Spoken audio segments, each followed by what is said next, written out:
সকলকেই ধন্যবাদ আজকে উপস্থিত থাকার জন্য। আপনারা জানেন গতকাল ইলেকশন কমিশনের তরফ থেকে বাংলার ফাইনাল ভোটার লিস্ট, যদিও সুপ্রিম কোর্টের আদেশ রয়েছে পরবর্তীকালে যে কেসগুলো আন্ডার অ্যাডজুডিকেশন রয়েছে সেগুলো সাপ্লিমেন্টারি একটা ভোটার লিস্ট পরবর্তীকালে বার হবে, কিন্তু যে খসড়া তালিকা ড্রাফট ভোটার লিস্ট 16ই ডিসেম্বর 2025 সালে বেরিয়েছিল সেখানে প্রায় 7,06,000 8,000 ভোটার ছিল, এবং তার আগে যে ভোটার তালিকা বেরিয়েছিল সেখানে প্রায় 7,66,00,000 ভোটার ছিল। সব মিলিয়ে প্রায় 58 লক্ষ ভোটার বাদ গেছিল। এবং যে ড্রাফট ভোটার লিস্ট বেরিয়েছিল সেখানে 7,08,16,630 জনের নাম ভোটার লিস্টে ছিল। পরবর্তীকালে 16ই ডিসেম্বর থেকে শুরু করে জানুয়ারি ফেব্রুয়ারি প্রায় আড়াই মাস হিয়ারিং, কমপ্লেন এসব হয়েছে, সুপ্রিম কোর্ট অবধি মামলা গড়িয়েছে, এবং সেখানে আমরাও আমাদের সামর্থ্য মতো লড়াই করেছি। গতকাল যে লিস্ট রিলিজ হয়েছে, ইলেকশন কমিশন বা সিইওর অফিস থেকে যে নোটিফিকেশনটা জারি করা হয়েছে সেখানে যে তথ্য দেওয়া হয়েছে যে সব মিলিয়ে টোটাল অ্যাডিশন গত আড়াই মাসে, তার মানে ফর্ম 6 বা ফর্ম 6A, যারা বাইরে থাকে তারা ফর্ম 6A ফিল আপ করবে, আর যারা নতুন ভোটার তারা ফর্ম 6 করবে। সেখানে প্রায় 1,82,036 জন ফর্ম 6 ফিল করেছে, এবং টোটাল ডিলিশনের ক্ষেত্রে যেটাকে আমরা ফর্ম 7 বলি সেখানে 5,46,053 জন রয়েছে।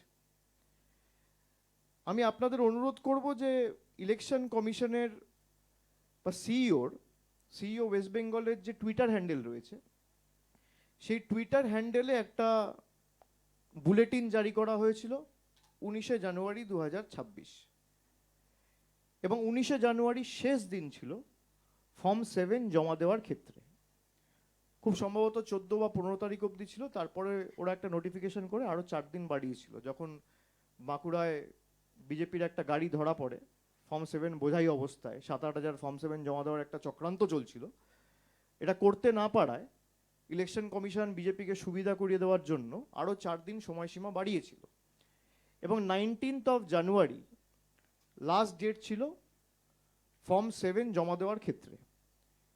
সেই যে বুলেটিনটা বেরিয়েছিল সেই বুলেটিনটা বেরিয়েছিল 7:06, সকালে নয়, অর্থাৎ সারাদিন চলে যাওয়ার পরে, ওয়ার্কিং আওয়ার্সের পরে। 7:06 যে ফর্ম 7-এর সংখ্যা ওখানে ছিল 41,961। আপনারা গেলে আপনারা দেখতে পাবেন এটা এখনো রয়েছে। সিইও ওয়েস্ট বেঙ্গলের টুইটার হ্যান্ডেলে বুলেটিনের ডেট হচ্ছে 19 জানুয়ারি 2026। কালকে যে আপডেটটা ইস্যু করা হয়েছে সেখানে ফর্ম 7-এর ক্ষেত্রে সংখ্যা দেওয়া হয়েছে 5,46,053। তো এই 5 লক্ষ অ্যাডিশন হলো কোত্থেকে? আমাদের প্রথম প্রশ্ন। এগুলো আমরা ধাপে ধাপে সব সুপ্রিম কোর্টে জমা দেবো, কিন্তু আমাদের কর্তব্য এটা মানুষের কাছে আনা, জনসমক্ষে আনা, এবং সংবাদ মাধ্যম সমাজের মানুষের চোখ এবং কান। তাই আপনাদের মাধ্যমে আমরা মানুষকে অবগত করতে চাই যে যে জায়গাগুলোতে অনিশ্চয়তা বা অসামঞ্জস্যতা রয়েছে আমরা সেগুলো আপনাদের কাছে তুলে ধরব। 2 হচ্ছে,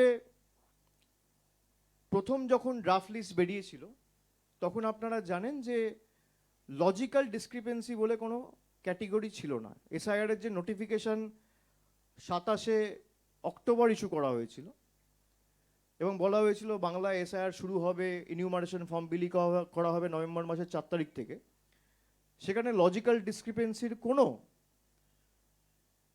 মানে নাম পর্যন্ত মেনশন করা ছিল না, কোনো উল্লেখ ছিল না, কোথাও কোনো লজিক্যাল ডিসক্রিপেন্সি বলে কোনো বস্তুই ছিল না। কার্যত ড্রাফট লিস্টে আমরা দেখেছি, তারপরেও আমি সাংবাদিক বৈঠক করে আপনাদের বলেছি যে যে সমস্ত রাজ্যে এসআইআর চলছে সেখানে বাংলায় ডিলিশন সব থেকে কম, এবং যেহেতু বিজেপি নেতারা প্রথম থেকে একটা টার্গেট দিয়ে দিয়েছে, কেউ বলেছে 1 কোটি নাম বাদ যাবে, কেউ বলেছে 1.5 কোটি নাম বাদ যাবে, কেউ বলেছে 1,20,00,000 নাম বাদ যাবে, তাই সেই টার্গেট পূরণের লক্ষ্যে জোর জবরদস্তি, এবং অন্যান্য কোনো রাজ্যে এটা হয়নি, একমাত্র বাংলার ক্ষেত্রে এরা লজিক্যাল ডিসক্রিপেন্সি বলে একটা বস্তু রাতারাতি তৈরি করলো। তৈরি করে 1,20,00,000 মানুষকে লজিক্যাল ডিসক্রিপেন্সির নামে ঢুকিয়ে দিল। এবং লজিক্যাল ডিসক্রিপেন্সির সাথে আর একটা ক্যাটেগরি ছিল আনম্যাপড। আনম্যাপডে ছিল 32 লাখ। তো লজিক্যাল ডিসক্রিপেন্সি বলে যখন কিছু ছিলই না, আমরা পরবর্তীকালে ইলেকশন কমিশনের কাছে গিয়ে বললাম আপনি লিস্ট জনসমক্ষে আনুন, তারা আনতে রাজি হলো না। পরবর্তীকালে সুপ্রিম কোর্টের হস্তক্ষেপে সেই লিস্ট জারি করতে তারা বাধ্য হয়েছে। কার্যত 4-5 দিন লেটে করেছে, কিন্তু তাও সুপ্রিম কোর্টের হস্তক্ষেপের কারণে দেশের সর্বোচ্চ আদালতের আদেশ ছিল বলে তারা করেছে। 32 লক্ষ আনম্যাপ কেস বেড়ে গিয়ে রাতারাতি এখন আন্ডার অ্যাডজুডিকেশন হয়ে গেছে 60 লক্ষ কেস।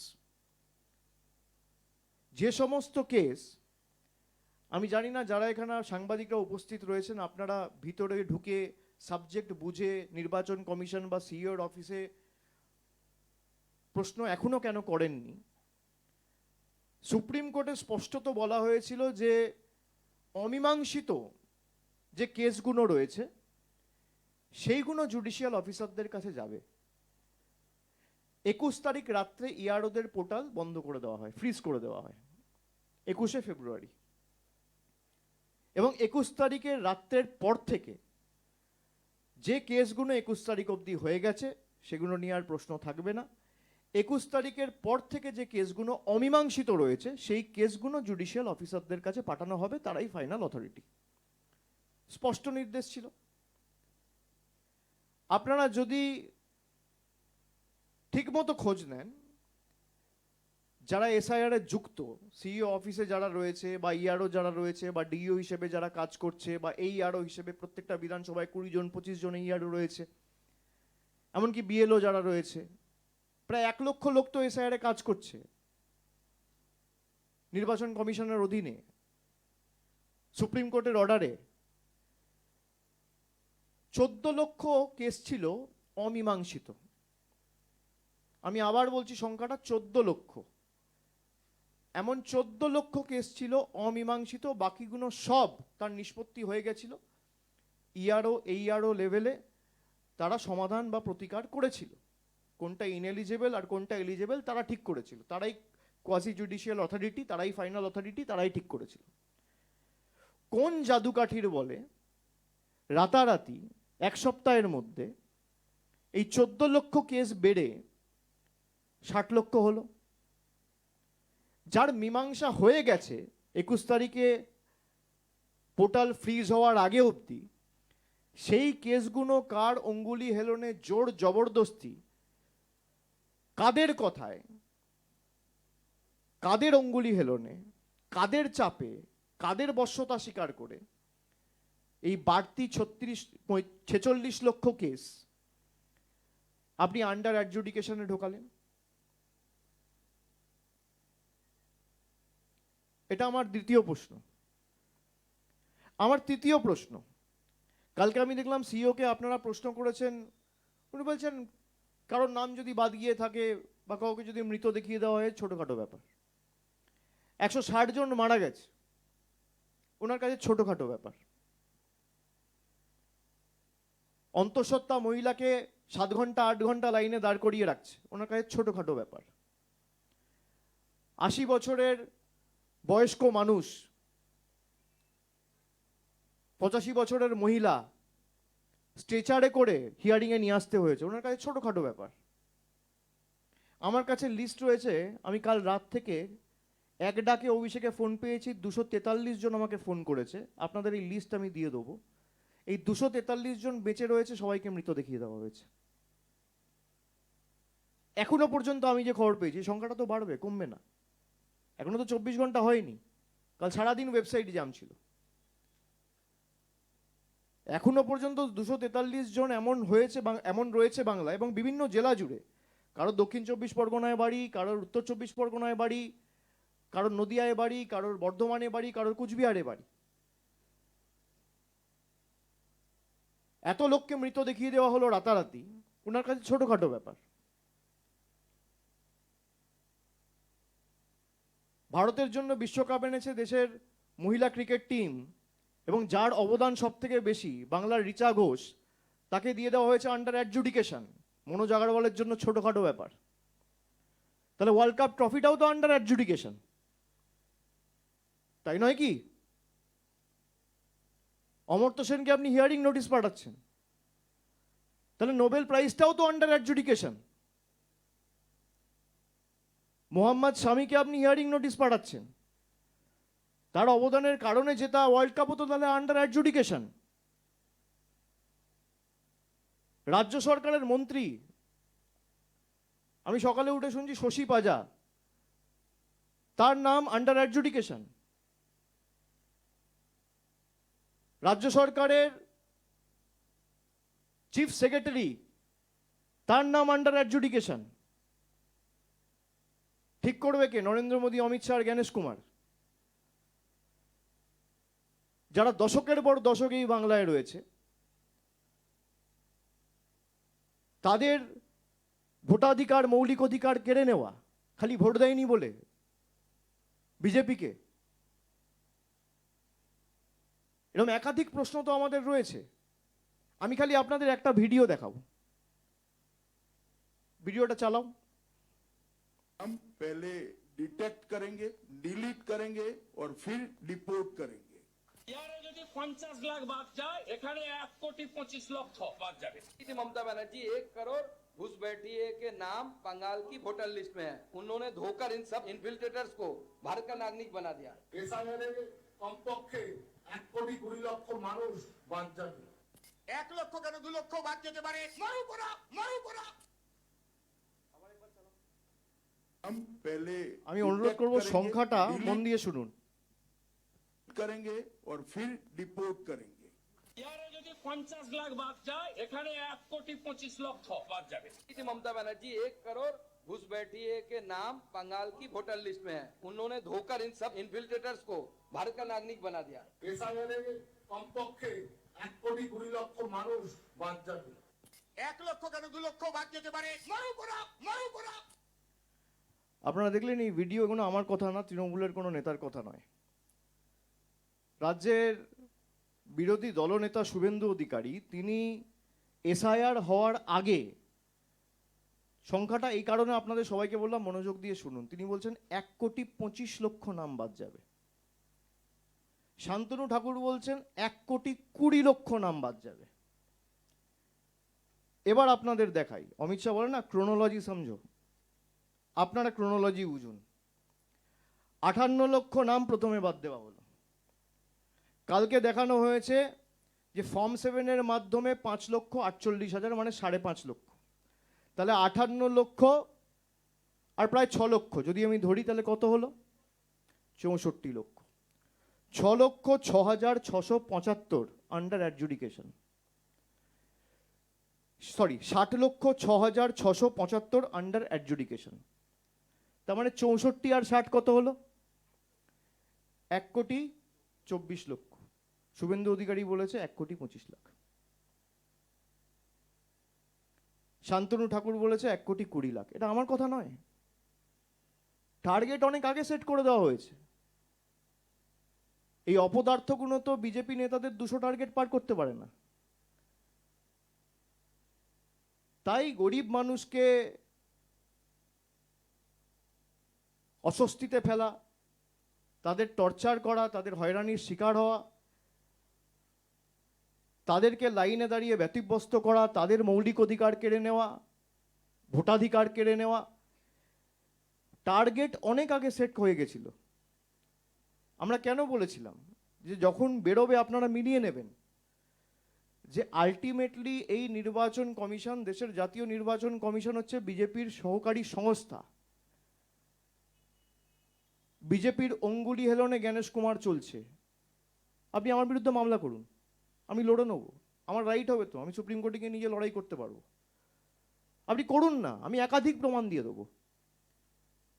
যে নির্বাচন কমিশন সুপ্রিম কোর্টের কথা মানে না, সুপ্রিম কোর্টের গাইডলাইন ফলো করে না, আমরা তো যতবার সুপ্রিম কোর্টে আমাদের দাবি নিয়ে গেছি, সুপ্রিম কোর্ট মান্যতা দিয়েছে। সুপ্রিম কোর্ট জুডিশিয়াল অফিসার যখন অ্যাপয়েন্ট করেছে তার মানে কি? যে নির্বাচন কমিশনের অ্যাপয়েন্টেড অফিসারদের উপর সুপ্রিম কোর্টের সর্বোচ্চ আদালতের ভরসা নেই, সেই কারণেই জুডিশিয়াল অফিসার অ্যাপয়েন্ট করতে হয়েছে। যদি ইলেকশন কমিশন অফ ইন্ডিয়ার উপর ভরসা থাকতো তাহলে তো ইলেকশন কমিশন যেভাবে চাইতো সেভাবে চালাতো। লজিক্যাল ডিসক্রিপেন্সি রিলিজ করতে চাইছিল না, হিয়ারিং ভেন্যুতে BLA 2 অ্যালাউ করতে চাইছিল না, হিয়ারিং ভেন্যুর সংখ্যা বাড়াতে চাইছিল না, মানুষকে অ্যাকনলেজমেন্ট রিসিপ্ট দিতে চাইছিল না, সব তো সুপ্রিম কোর্ট বাতিল করে দিয়েছে। আমরা এই লিস্ট জমা দেবো, আমাদের কাছে যে লিস্ট রয়েছে, কিন্তু তার সাথে সাথে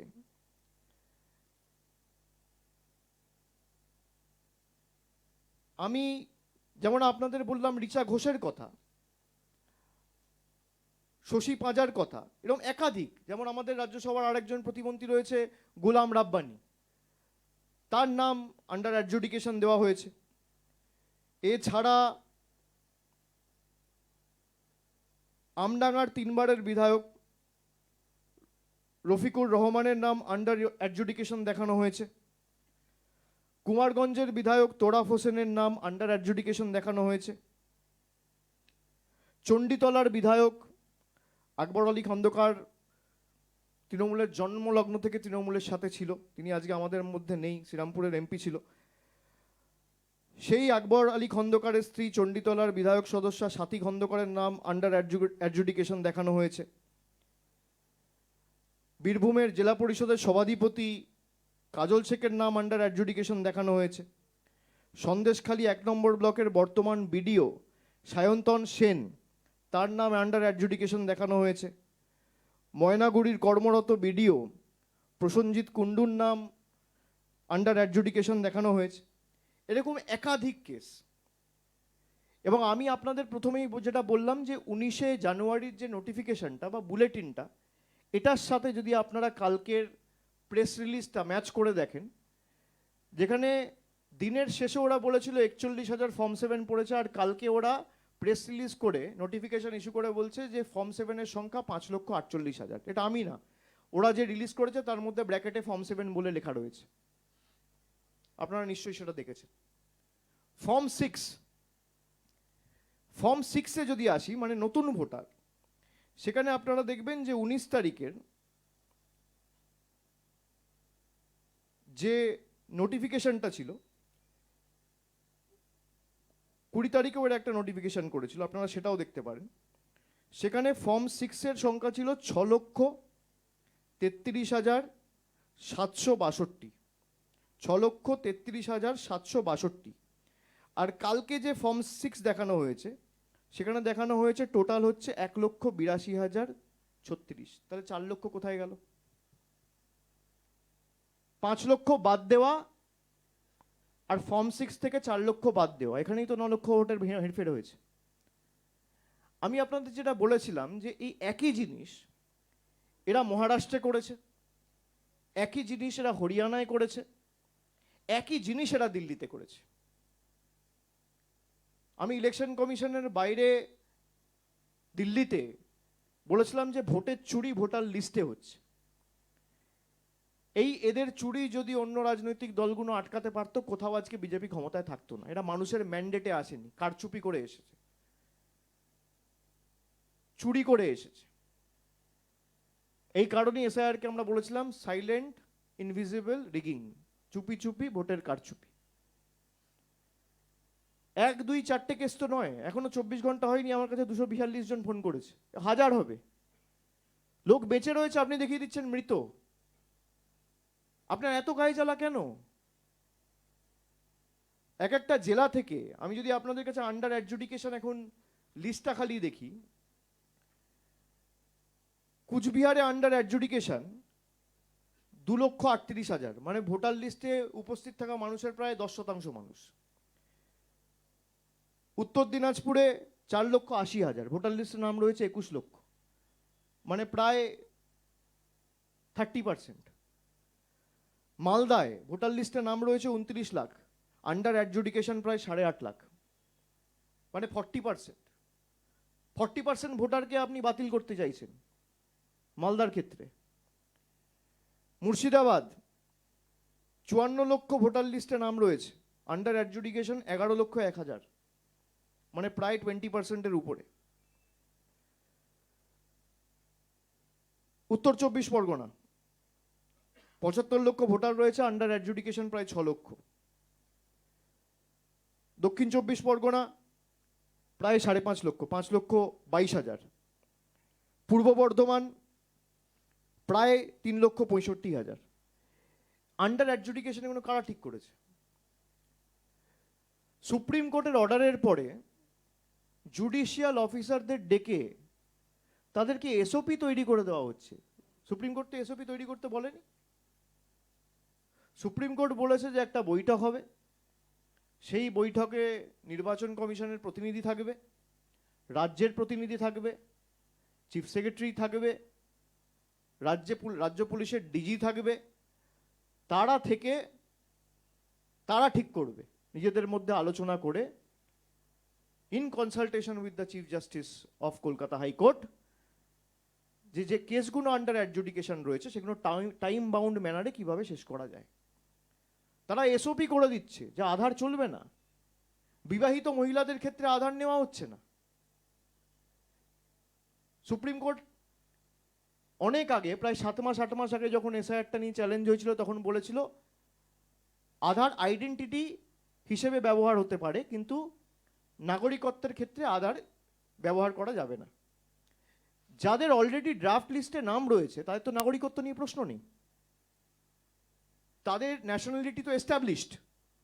তার মানে কি, তাদের ম্যাপিং হয়ে গেছে, সেই কারণে তাদের ড্রাফট লিস্টে নাম বেরিয়েছে। ড্রাফট লিস্টে নাম বেরোনোর পর কারোর বিয়ে হয়ে ধরুন হুগলির কেউ চলে গেছে কোলাঘাটে, পূর্ব মেদিনীপুরের কেউ বিয়ে হয়ে গেছে নদিয়ায়, দক্ষিণ 24 পরগনার কারোর বিয়ে হয়ে গেছে উত্তর 24 পরগনা, বা উত্তর 24 পরগনার কারোর বিয়ে হয়ে গেছে দক্ষিণ 24 পরগনার কোনো একটা বিধানসভায়, তার ক্ষেত্রে আধার নেওয়া হচ্ছে না, মহিলাদের নাম বেছে বেছে বাদ দেওয়া হচ্ছে, এসসিদের নাম বাদ দেওয়া হচ্ছে, সংখ্যালঘুদের নাম বাদ দেওয়া হচ্ছে, এসটিদের নাম বাদ দেওয়া হচ্ছে, বেছে বেছে, যারা বিজেপিকে ভোট দেয় না। আমি আপনাদের একটা তথ্য দিই, যেমন মালদার ক্ষেত্রে 2021 সালে সুজাপুরে বিজেপি ভোট পেয়েছিল 18,000। প্রতিহিংসা পরায়ণতা কাকে বলে? একটা বিধানসভায় 18,000 ভোট পেয়েছিল, এত হাজার হাজার কোটি টাকা খরচা করে। সেখানে আন্ডার অ্যাডজুডিকেশন একটা বিধানসভা থেকে 1,34,000, মানে 90% অফ দ্য বিধানসভা। আপনি বলে দিন না এই বিধানসভার মানুষ ভোট দেবে না, আপনি ঠিক করুন। আপনারা হাইকোর্ট মানেন না, আপনারা সুপ্রিম কোর্ট মানেন না, আপনারা লোয়ার কোর্ট মানেন না। একটা বিধানসভায় 1.5 লক্ষ ভোটার, সেখানে 1,34,000 under adjudication. Ratua BJP vote পেয়েছিল 57,000, আন্ডার অ্যাডজুডিকেশন 1,04,000। একটা বিধানসভার সংখ্যা, এটা জেলার নয়।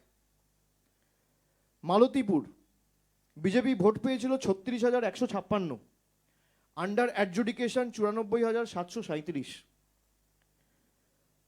হরিশ্চন্দ্রপুর বিজেপি ভোট পেয়েছিল 49,000, আন্ডার অ্যাডজুডিকেশন 91,000।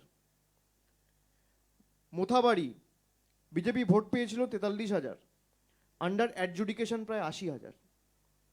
খালি 5টা বিধানসভার, মালদায় তো 12টা বিধানসভা রয়েছে, আমি খালি 5টা বিধানসভার উদাহরণ আপনাদের সামনে তুলে ধরলাম, যে একটা বিধানসভার 5%, 7%, 10% লোক নয়, 90% লোক আন্ডার অ্যাডজুডিকেশন।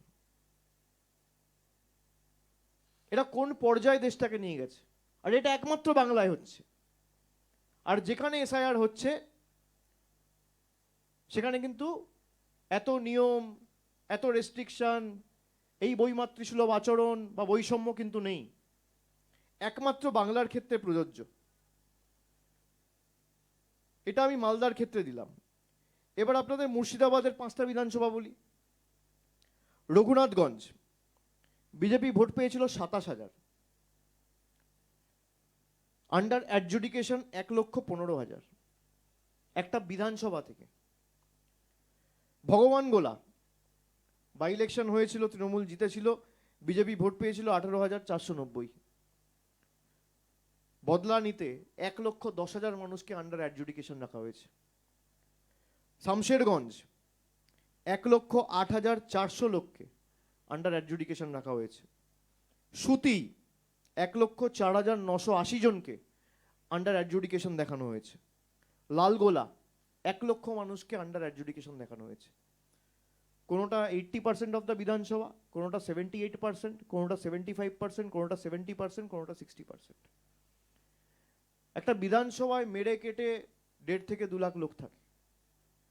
80% পোল হলে 1,60,000 লোক ভোট দেয়, 2 লাখ লোক যদি থাকে সেই বিধানসভায়। তার মধ্যে 1.5 লাখ লোককে রাখা হচ্ছে আন্ডার অ্যাডজুডিকেশন। নির্বাচন কমিশন তো বললো না কজন রোহিঙ্গা ধরা পড়েছে, কজন বাংলাদেশি ধরা পড়েছে, সব বড় বড় ভাষণবাজি করছিল। আজকে তো এদের উচিত প্রকাশ্যে নিঃশর্তে সামনে জনসমক্ষে এসে কান ধরে উঠবস করে বাংলার মানুষের কাছে ক্ষমা চাওয়া। আমাদের বাংলাদেশি বাংলাদেশি বলে তো দাগিয়ে দিয়েছিল, যেখানেই বাঙালিরা যাচ্ছিল অত্যাচার করছিল, বাংলায় কথা বললে বলা হচ্ছিল বাংলাদেশি। এদের নেতারা বলেছে বাংলা বলে কোনো ভাষা নেই, বাংলার অস্তিত্ব কার্যত অস্বীকার করেছে। এতটাই রাগ এদের বাংলার উপর। আর সিপিএম যখন বলে যে তারা নাকি বিজেপির বিরুদ্ধে লড়াই করছে, তৃণমূল লড়ছে না, আপনি দেখুন না একই সাথে তো দুটো নির্বাচন, কেরালার নির্বাচন, বাংলার নির্বাচন, একই মাসে হবে, একই বছরে হবে, একই সময় হবে। তা যারা অভিযোগ করছে তাদের ভূমিকা কি ছিল গ্রাউন্ডে, কোর্টে? বিজেপি কেরালার নাম ক্লিয়ার করে দিল, কেরালাম, আমার তাতে আপত্তি নেই, হোক। কিন্তু 2018 সালে আমরা মন্ত্রিসভায় ক্লিয়ার করে কেন্দ্রের কাছে সেই প্রস্তাব পাঠিয়েছি, আজকে 8 বছর অতিক্রান্ত, বাংলার নাম তো ক্লিয়ার করলো না। বাংলার প্রতি এত রাগ, বাঙালির প্রতি এত রাগ, এই বৈষম্য কেন? আমরা বলেছিলাম আমরা প্রতিবাদ করতে জানি, আমরা লড়াই করতে জানি। কেস যেহেতু সাবজুডিস এবং সর্বোচ্চ আদালতে বিচারাধীন, আমরা বিচার ব্যবস্থাকে সম্মান করি, আমাদের আস্থা ভরসা সুপ্রিম কোর্টের উপর রয়েছে। যদিও বিজেপি বিচার ব্যবস্থাকেও কিভাবে ইনফ্লুয়েন্স করতে চায়, এবং আমার প্রকাশ্যে বলতে কোনো আপত্তি নেই, আমরা বিগত দিনেও দেখেছি। ফোন করে করে থ্রেট করা, যারা এখানে অবজারভাররা এসছে ইলেকশন কমিশনের, তাদের ফোন থেকে হোম সেক্রেটারি ফোন করে থ্রেট দিয়েছে জুডিশিয়াল অফিসারদের। আমাকে নেই নেই করে 20 জন জুডিশিয়াল অফিসার বলেছে।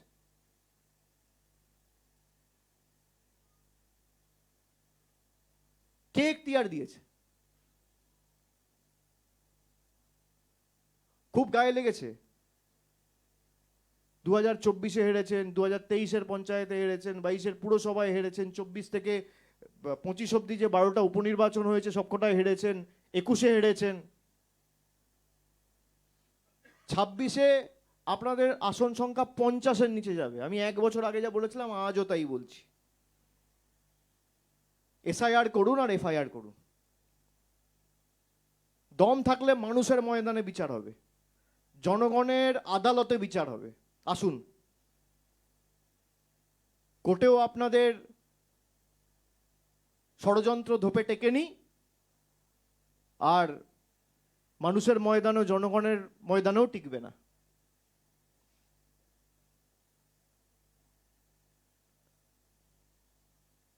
আরপি অ্যাক্টের পুরো মানে গোষ্ঠীর পিণ্ডি চটকে দিয়েছে। আরপি অ্যাক্ট বলে দেশে আর কিছু থাকলো না, যা প্রেসিডেন্স হয়ে গেল। পার্লামেন্টের তো আর কোনো দরকার নেই। আপনি 1500 কোটি টাকা করে নতুন কোটি খরচা করে নতুন পার্লামেন্ট করেছেন, উঠিয়ে দিন। পার্লামেন্টে যে আইন পাস করানো হয়, দেশের বিচার ব্যবস্থার তো কোনো দরকার নেই। সব নরেন্দ্র মোদী অমিত শাহরা বসে ঠিক করুক, জ্ঞানেশ কুমারদের মতো 4টে পুতুলকে বসিয়ে। অন্যরা প্রতিবাদ প্রতিরোধ করেনি, কষ্ট হয়েছে, হয়তো হজম করেছে। বাংলা তো হজম করবে না, এটাই তো পার্থক্য বাংলা আর অন্য রাজ্যের মধ্যে। আরপি অ্যাক্ট এম্পাওয়ার করছে ইআরওকে, ইআরওকে, আর আপনি একটা পিছনে করে গুজে দিচ্ছেন মাইক্রো অবজারভার। তাহলে আপনি সব জায়গায় লাগান, কই অন্যান্য জায়গায় তো মাইক্রো অবজারভার নেই, রাজস্থানে নেই, গুজরাটে নেই, উত্তরপ্রদেশে নেই, বাংলায় কেন? বাঙালির নাম কাটতে হবে।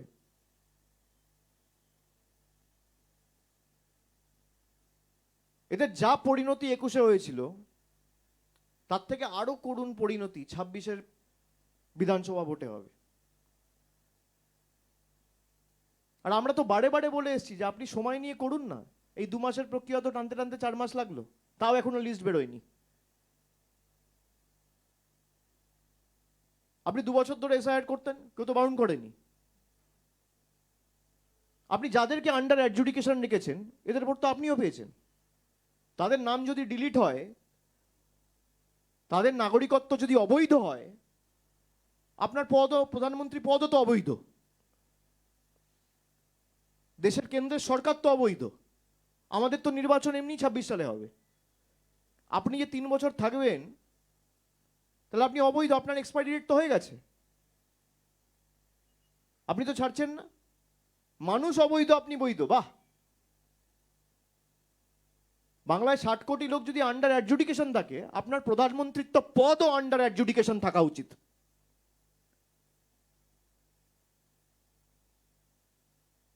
হোম মিনিস্টারের পদ আন্ডার অ্যাডজুডিকেশন থাকা উচিত। এই সরকার যারা রাষ্ট্রপতি নির্বাচিত করেছে, সেই রাষ্ট্রপতির পদও, বা যিনি এখন পদে রয়েছেন, সেটাও আন্ডার অ্যাডজুডিকেশন থাকা উচিত। যারা গভর্নর হয়ে, সেন্ট্রাল রিপ্রেজেন্টেটিভ হয়ে নমিনেটেড হয়ে যাচ্ছেন, সব আন্ডার অ্যাডজুডিকেশন থাকা উচিত। মানুষকে আপনি আন্ডার অ্যাডজুডিকেশন রাখবেন আর নিজে ফুর্তিতে ঘুরে বেড়াবেন। অন্য রাজ্যের মানুষ আপনার ফাঁদে পা দেবে, বাংলার মানুষ পা দেবে না। এই কারণেই বাংলা 4টে রাজ্য থেকে আলাদা। আমাদের দলনেত্রী মমতা বন্দ্যোপাধ্যায়, রাজ্যের মুখ্যমন্ত্রী, তিনি নিজে সুপ্রিম কোর্টে কেস ফাইল করেছেন, এবং সংবিধান আমাকে সেই সুযোগ দিয়েছে যে আমার কেস আমি নিজে লড়তে পারি। তিনি নিজে লড়েছেন তার কেস। দেশের সর্বোচ্চ আদালতে তিনি নিজে সশরীরে উপস্থিত হয়ে সাধারণ মানুষের জন্য প্রশ্ন করেছেন। গত ফেব্রুয়ারি মাসে সে চিত্র আপনারা সবাই দেখেছেন। অন্যান্য যে বিরোধী দলের নেতা নেত্রীরা আছে, না আছে রাস্তায়, না আছে কোর্টে, না আছে পার্লামেন্টে, কোথাও নেই। খালি টিভি চ্যানেল আর সোশ্যাল মিডিয়ায় যত বিপ্লব। মমতা বন্দ্যোপাধ্যায়ের দাবি, তৃণমূলের দাবিকে তো সুপ্রিম কোর্ট মান্যতা দিয়েছে। আমরা হিয়ারিং ভেন্যুর সংখ্যা বাড়াতে বলেছিলাম, ডিসেন্ট্রালাইজ করতে বলেছিলাম, করেছে। লজিক্যাল ডিসক্রিপেন্সি লিস্ট করতে বলেছিলাম, পাবলিশ করতে বলেছিলাম, করেছে। সুপ্রিম কোর্ট বলেছে যে কোথাও একটা নির্বাচিত সরকার এবং দেশের নির্বাচন কমিশন, একটা কনস্টিটিউশনাল বডি, দুজনের মধ্যে একটা অবিশ্বাসের পরিবেশ তৈরি হয়েছে, সেখানে জুডিশিয়াল অফিসারদের অ্যাপয়েন্ট করা হবে এবং তারাই ঠিক করবে। যে হারে জুডিশিয়াল অফিসাররাও তো মানুষ, ওদের কাছে তো কোনো জাদুকাঠি নেই বা সফটওয়্যার নেই।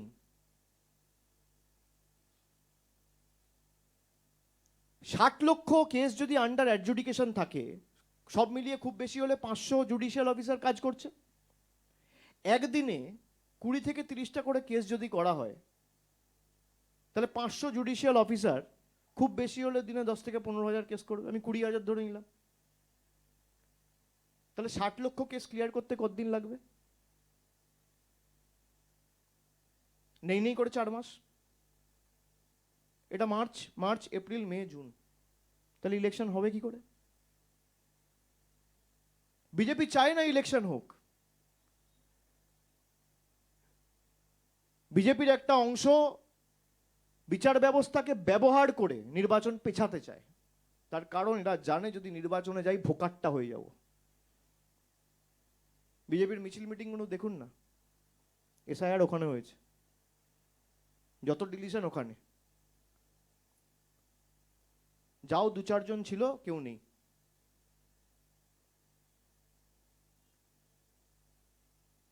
একজন জুডিশিয়াল অফিসার তো যদি 20টা 30টা 40টা করেও কেস করে তাহলেও তো 3-4 মাস লাগবে।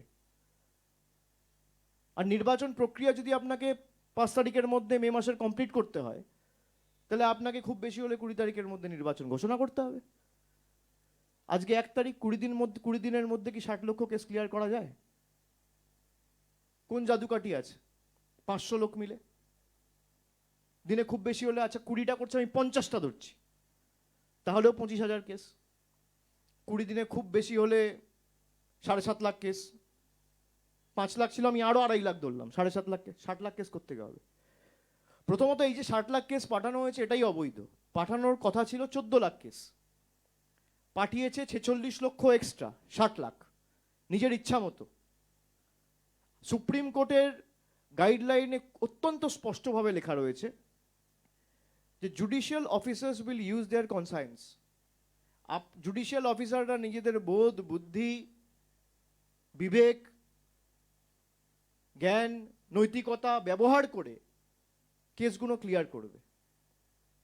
তারা বাধ্য নয় নির্বাচন কমিশন যে গাইডলাইন দিচ্ছে সেটা ফলো করার। নির্বাচন কমিশনের উপর সুপ্রিম কোর্টের ভরসা নেই বলে জুডিশিয়াল অফিসারদের অ্যাপয়েন্ট করা হয়েছে। প্রত্যেকটা জুডিশিয়াল অফিসারও যদি এই সাংবাদিক বৈঠক পরবর্তীকালে দেখে বা দেখছেন, তাদের কাছে আমার বিনম্র অনুরোধ থাকবে হাত জোর করে যে সুপ্রিম কোর্টের গাইডলাইন মেনে সবাই যেন কাজ করে। সুপ্রিম কোর্টের গাইডলাইন ভায়োলেট করে ইলেকশন কমিশন এসওপি তৈরি করেছে জুডিশিয়াল অফিসারদের জন্য। সেই এসওপি তৈরি করার ক্ষেত্রে কোনো রকম রাজ্য সরকারের কোনো প্রতিনিধির সাথে আলোচনা করেনি, যেটা সুপ্রিম কোর্টের অর্ডারের পরিপন্থী, যেটা টোটালি কন্ট্রাডিক্টরি। 20 তারিখের বুলেটিন আর গতকালের যে প্রেস রিলিজ, দুটোর মধ্যে পার্থক্য করলে ফর্ম 6-এও গড়মিল রয়েছে, ফর্ম 7-এর ক্ষেত্রেও গোলমাল রয়েছে। এইভাবে বিজেপি ভোট চুরি করে বাংলায় জিততে চায়। চুরি তো আমরা আটকেছি, হাতে নাতে ধরেছি, কিন্তু এই যে বেঞ্চমার্ক সেট করে দেওয়া হয়েছিল 1,25,000, আর বিজেপির জ্ঞানেশ কুমার, অমিত শাহর অঙ্গুলি হেলনে দেশের নির্বাচন কমিশন কার্যত এত বড় একটা সংস্থাকে ধ্বংস করে দিয়েছে। বিজেপির ছোট বড় মাঝারি নেতা বলেছে বলে তাকে টার্গেট ফুলফিল করতে হবে বলে টার্গেট সেট করে দেওয়া হয়েছিল। সেই টার্গেট মিট করার জন্য 1,24,00,000 কেসকে যে করে হোক বাংলা থেকে ডিলিট করতে হবে। তার মধ্যে 64 লাখ করে দিয়েছে, আর 60 লাখ আন্ডার অ্যাডজুডিকেশন রয়েছে। আমাদের কাছে কিছু বেসিক তথ্য আছে, আমরা আজকে সামনে আনবো না, দরকার হলে সুপ্রিম কোর্টে জমা দেব।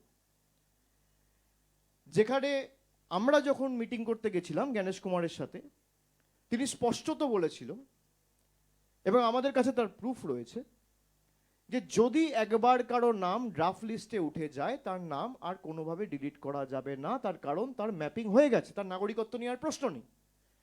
এবার হতে পারে কারোর একটা ডকুমেন্টেশনের সমস্যা রয়েছে, যেমন লজিক্যাল ডিসক্রিপেন্সির ক্ষেত্রে, নামের পদবীর ক্ষেত্রে অনেককে ডাকা হয়েছে, সেগুলো কাগজপত্র সাপেক্ষ জমা করে দেবেন, সেগুলো মিটে যাবে।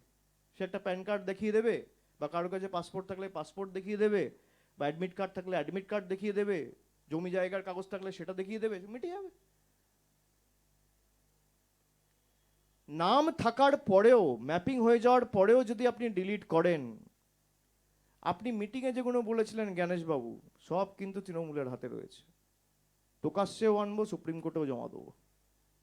ওয়ার্ন করে দিয়ে গেলাম আজকে, পালানোর পথ খুঁজে পাবেন না। যারা ভাবছেন অতি চালাকের গলায় দড়ি, বেশি চালাকি করতে যাবেন না। আমাদের দুর্বল ভাবার কোনো কারণ নেই, আমাদের সৌজন্য তো আমাদের দুর্বলতা নয়। আপনি যে ভাষায় বোঝেন আমরা সে ভাষায় জবাব দিতে জানি। আপনাকে চ্যালেঞ্জ করলাম, আপনি আমার বিরুদ্ধে মামলা করুন যাতে আমি লড়ার সুযোগ পাই। আপনাকে যদি এক্সপোজ না করতে পারি আমি রাজনীতি করব না। আপনি করুন। বিধানসভা ধরে ধরে কি এদের ঔদ্ধত্য অহংকার, 162 জন মারা গেছে বলে ছোট ব্যাপার। মানুষের জীবনের কোনো দাম নেই, লাইনে দাঁড়িয়ে আছে কোনো দাম নেই। আগামী দিন মানুষ বিচার করবে। যাদেরকে আপনি আন্ডার অ্যাডজুডিকেশন রেখেছেন, 6 মাসের মধ্যে এরাই কেন্দ্র সরকারকে আন্ডার অ্যাডজুডিকেশন রাখবে। বাংলার ক্ষমতা কি বাংলা দেখাবে। ব্যাটেল অফ স্ট্যালিনগ্রাড মনে আছে? তার পুনরাবৃত্তি হবে। যারা বাংলাকে দুর্বল ভাবছেন, যে একতরফা নাম কেটে দেবো, প্রতিবাদ করার কেউ থাকবে না, আমরা আমাদের কর্মীদের ইতিমধ্যে নির্দেশ দিয়েছি যেখানে যেখানে এরকম কেস রয়েছে ইমিডিয়েটলি ডিইও যেহেতু হায়ার অথরিটি তার কাছে অ্যাপিল করবে, দরকার হলে ফর্ম 6 ফিল আপ করবে। ইমিডিয়েটলি তাদের নাম তোলার ব্যবস্থা করতে হবে। আর সাধারণ মানুষের প্রতিও আমার আবেদন থাকবে যে ভয় কেউ পাবেন না। এই 162টা প্রাণ আমরা হারিয়েছি, আমাদের সহ নাগরিক দেশের, সহ রাজ্যবাসী ভয়ে ভীতিতে তারা আত্মঘাতী হয়েছে। তৃণমূলের কোনো নেতা বলেনি যে 1 কোটি নাম বাদ যাবে, বিজেপির নেতারা বলেছে। এই ভয়ের আতঙ্কের পরিবেশ যদি কেউ ছড়িয়ে থাকে তার জন্য একমাত্র দায় হচ্ছে বিজেপি আর ইলেকশন কমিশন। তার জবাব কিন্তু সুদে আসলে মানুষ নেবে। এরপর আপনাদের যদি কোনো প্রশ্ন থাকে কারণ আপনারা করতে পারেন।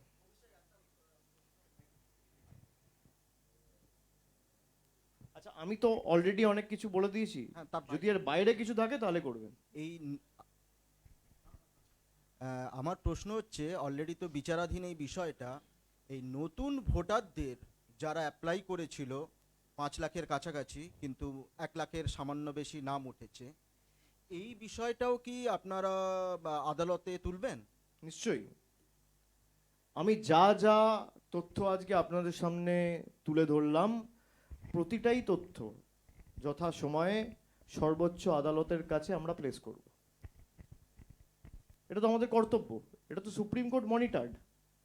তো আপনি তো চুরি করে পালাতে পারবেন না।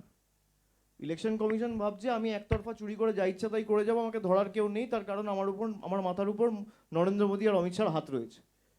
ভাই, আপনার মাথার উপর যার হাত থাকুক, আমাদের মাথার উপর মানুষের হাত রয়েছে। গণতন্ত্রের দেখি না দেশের প্রধানমন্ত্রী, স্বরাষ্ট্রমন্ত্রী, নির্বাচন কমিশন বেশি ক্ষমতাশালী না সাধারণ মানুষ বেশি ক্ষমতাশালী? যতবার গেছে ইলেকশন কমিশনই মুখ থুবড়ে পড়েছে। এটা তো মাধ্যমিকের অ্যাডমিট কার্ডও নিচ্ছিল না, সুপ্রিম কোর্ট বলেছে নিতে বাধ্য হয়েছে। আধার কার্ড নিচ্ছিল না, বলে দেওয়ার পরও এখনো আধার কার্ড রিজেক্ট করছে ম্যাপড কেসেসে। তো এইগুলো সবই আমরা সুপ্রিম কোর্টের কাছে, সর্বোচ্চ আদালতের কাছে উপস্থাপিত করব। অভিষেক, আপনি একটু আগে যেটা বললেন যে বিজেপির একটা অংশ চাইছে, আপনার অভিযোগ যে সঠিক সময়ে যাতে নির্বাচন না হয়, নির্বাচন পিছুয়। তো এর আগেও যেরকম বেশ কিছু নির্দিষ্ট পয়েন্ট আপনারা আদালতের গোচরে এনেছেন এবং সেই অনুযায়ী অনেকগুলো ক্ষেত্রে আমরা দেখেছি যে আদালত আপনাদের যে বক্তব্য ছিল সেই অনুযায়ী সদর্থক নির্দেশ দিয়েছে। এই মুহূর্তে দাঁড়িয়ে এই বিষয়টা মাথায় রেখে আপনারা কি সুপ্রিম কোর্টের দৃষ্টি আকর্ষণ করতে চাইছেন নির্দিষ্টভাবে? সেক্ষেত্রে কি ধরনের হস্তক্ষেপ বা কি ধরনের এক্সপেকটেশন সুপ্রিম কোর্টের কাছে আপনাদের থাকতে পারে? না, সুপ্রিম কোর্টের অর্ডারে অত্যন্ত স্পষ্টত বলেছে, খুব সম্ভবত 20 তারিখে যে অর্ডারটা সুপ্রিম কোর্ট পাস করেছিল সেখানে বলেছিল যে our only concern is the disputed cases should be completed in a time bound manner.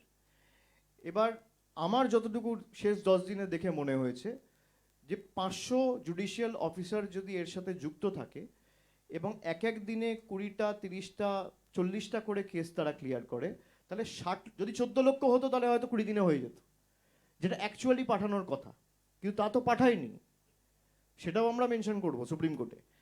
কিন্তু যেহেতু 60 লক্ষ এখন আন্ডার অ্যাডজুডিকেশন রয়েছে, এই 60 লক্ষ কেস যদি এদেরকে কমপ্লিট করতে হয় তাহলে তো 3-4 মাস পেরিয়ে যাবে। সেক্ষেত্রে নির্বাচন তো আপনার জুলাইতে অগস্টে হবে। ভোটার লিস্টের কাজ কমপ্লিট করতে করতে মার্চ, এপ্রিল, মে, জুন 4 মাস লাগবে। তারপর আপনার সাপ্লিমেন্টারি ভোটার লিস্ট বেরোবে, তারপর আপনার নির্বাচন হবে। নাহলে তো নির্বাচন হতে পারে না। অনেক বিধানসভা রয়েছে আপনি দেখবেন যেখানে 2000-4000 ব্যবধানে দলের প্রার্থীরা যেতে, এবং মহারাষ্ট্রের ক্ষেত্রে, হরিয়ানার ক্ষেত্রে, এদিকে দিল্লির ক্ষেত্রে অনেক প্রার্থী রয়েছে যেখানে 300, 400, 500 ভোটের ব্যবধানে জিতেছে। এক একটা বিধানসভা থেকে যদি আপনি 1 লক্ষ, 1.5 লক্ষ আন্ডার অ্যাডজুডিকেশন করে দেন, এবার আমি তর্কের খাতিরে ধরলাম সেখানে 50% ক্লিয়ার হয়ে গেল, 75,000 ক্লিয়ার হয়ে গেল, 75,000 স্টিল আন্ডার অ্যাডজুডিকেশন, তারা তো ভোট দিতে পারবে না। তারা যদি ভোট না দিতে পারে তাহলে সেই আসনও তো অমীমাংসিত থাকা উচিত, তাই নয় কি? দুটো তো একসাথে হতে পারে না। তা এগুলো আমরা সর্বোচ্চ আদালতের কাছেও তুলব, আমরা আমাদের মতো আইনতও লড়ব, আর আমরা এই নিয়ে মাঠেও নামবো। 6 তারিখ মেট্রো চ্যানেলে মমতা বন্দ্যোপাধ্যায় নিজে এই নিয়ে প্রতিবাদ কর্মসূচি নিয়েছে, তিনি অবস্থান বিক্ষোভ এবং ধর্নায় দুপুর 2টো থেকে নিজে বসবেন, তারপরে পরবর্তী কর্মসূচি তিনি অ্যানাউন্স করবেন। 6 তারিখ, আগামী 6 তারিখ মেট্রো চ্যানেলে, মানে প্ল্যানেট ইস্ট যেটা, যেখানে মমতা বন্দ্যোপাধ্যায় অনশন করেছিলেন, সেই একই জায়গায় আমরা অলরেডি দলের তরফ থেকে একটা চিঠি অথরিটিসদের কাছে জমা করেছি।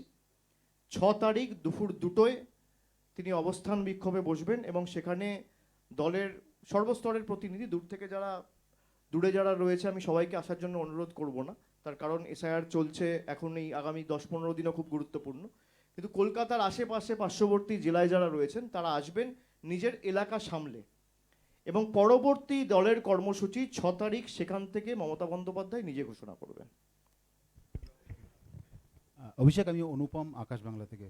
এর বাইরে একটা প্রশ্ন করছি, যা বলেছো সেটা হচ্ছে যে দেখা গেল এই যে এত চাপ সৃষ্টি করেছিল অরবিন্দ কেজরিওয়াল, সে লোকটা পুরো মানে টিমটা পুরোই নির্দোষ প্রমাণিত হলো, তো এটা নিয়ে তুমি কি বলবে? ইস্তফা দেওয়া উচিত নরেন্দ্র মোদী, অমিত শাহ, এবং আমি যতটুকু শুনেছি 500 পাতার ওই রাউজ এভিনিউ কোর্টের জাজ তিনি অর্ডার দিয়েছেন, এবং তিনি এটাও লিখেছেন বা এক্সপ্রেস করেছেন যে যারা তাকে অনৈতিকভাবে ফাঁসিয়েছে সেই তদন্তকারী সংস্থার নির্দিষ্ট অফিসারগুলোর বিরুদ্ধেও ব্যবস্থা নেওয়া উচিত। এই একই জিনিস তো সর্বত্র করে বেড়ায়, আমরা তো এটা প্রথম দিন থেকে বলে আসছি। আজকে দিল্লির মানুষ বুঝুক, আজকে জোর করে একটা মানুষকে জেলে ঢুকিয়ে সিটিং চিফ মিনিস্টার দুর্নীতিগ্রস্ত বলে দিনের পর দিন তাকে যেভাবে জনসমক্ষে, এবং মিডিয়ার একাংশ এর জন্য দায়ী, আপনারা নিজেরাও দায়ী, আপনারা কোনোদিন সঠিক খবরটা মানুষের কাছে উপস্থাপিত করেন না, এই জন্যই সবাইকে গদি মিডিয়া বলা হয়, আমি আপনাকে বলছি না। কিন্তু যেভাবে তার ব্যক্তিগত আক্রমণ, ক্যারেক্টার অ্যাসাসিনেশন, পার্টিকে দুর্নীতিগ্রস্ত, তার বিরুদ্ধে যে স্মিয়ার ক্যাম্পেইন চালানো হলো, আজকে সেটার যে ক্ষতি হলো সেই ক্ষতির ক্ষতিপূরণ কে দেবে? নরেন্দ্র মোদী দেবে না অমিত শাহ দেবে? যারা দিনের পর দিন তার বেল আটকে রেখেছে সেই জাজরাও তো একইভাবে দায়ী। আমি স্যালুট জানাই যে আমাদের বিচার ব্যবস্থায় এমন জাজেরা রয়েছে যারা এখনো এই সৎসাহস দেখায়, যারা সংবিধানের রীতিনীতি মেনে কাজ করে, যারা নিরপেক্ষতার সাথে নিজেদের ডিউটি ডিসচার্জ করে। আর এরকম লোকেরা রয়েছে বলেই সমাজটা বেঁচে রয়েছে। সত্য তো আজ নয় কাল জনসমক্ষে আসবেই, কিন্তু যাদের কারণে হয়েছে পরবর্তীকালে আপনি দেখবেন যে একই জিনিস ঝাড়খণ্ডের ক্ষেত্রেও এস্টাবলিশড হবে। সিটিং চিফ মিনিস্টারকে অ্যারেস্ট করা হয়েছিল, মানুষ তার রায় দিয়েছে, কিন্তু একই জিনিস আপনি দেখবেন আজকে হোক, 2 মাস পর হোক, 2 বছর পর হোক, এটা প্রতিষ্ঠিত। ইডি, সিবিআই কোনোদিন বিজেপি শাসিত রাজ্যগুলোতে যায় না, আসামে যায় না, ত্রিপুরায় যায় না। এটা কি ধোয়া তুলসী পাতা? সবার তো শারদার নাম ছিল, আসামের চিফ মিনিস্টার নাম ছিল না? আমি যেটা লিখেছি, সুদীপ্ত সেন নিজে লিখেছে, কবার ডেকেছে।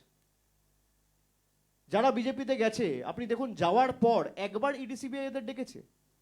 আপনি কনভিক্ট করা বা এদের বিরুদ্ধে ব্যবস্থা নেওয়া, জেলে ঢোকানো এসব ছেড়ে দিন, একটা নোটিশ বা সামান পাঠিয়ে এদের জিজ্ঞাসাবাদ পর্যন্ত করা হয়নি।